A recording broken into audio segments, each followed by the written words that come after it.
Career peaks లో ఉన్నప్పుడు ఏం చేసినా చెల్లుతుంది కానీ హీరోయిన్ గా ఆఖరి దశ వచ్చాక మాత్రం వచ్చిన ఏ ఆఫర్స్ ని కూడా వదులుకోరు హీరోయిన్స్.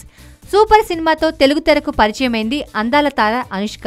సూపర్ విజయంతో ఇక తను వెనక్కి తిరిగి చూడలేనంత ఆఫర్లు ఆమెను వరించాయి.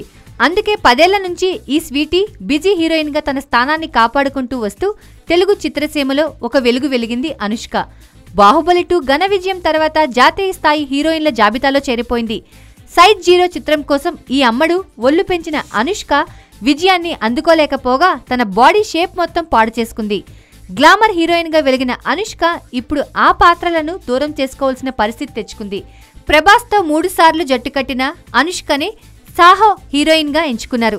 సాహోలోని ఆమె పాత్రకు మించి బరువు ఉండటంతో సాహో సినిమాలో ఆఫర్ కు గండికొట్టింది. దీంతో ఆమె తర్వాతి ప్రాజెక్టుల విషయంలో అందరిలోనూ కుతూహలం నెలకొంది. ఆమె త్వరలో ఒక స్పెషల్ సాంగ్ లో సందడి చేయనున్నట్లు వార్తలు వినిపిస్తున్నాయి. అది కూడా సూపర్ స్టార్ మహేష్ బాబు చేస్తున్న భరత్ అనే నేను చిత్రంలో కావడం విశేషం. ఈ మేరకు ఆమెతో చర్చలు జరిగాయని, కథతో పాటు పాటకు కూడా ప్రాముఖ్యత ఉండటంతో అనుష్క ఈ ఆఫర్ పట్ల సుముఖంగానే ఉన్నారని అంటున్నారు. కొరటాల శివ డైరెక్ట్ చేస్తున్న ఈ సినిమాలో బాలీవుడ్ హీరోయిన్ కైరా అద్వానీ హీరోయిన్ గా నటిస్తోంది. ప్రస్తుతం అనుష్క భాగమతి చిత్రంలో నటిస్తుంది.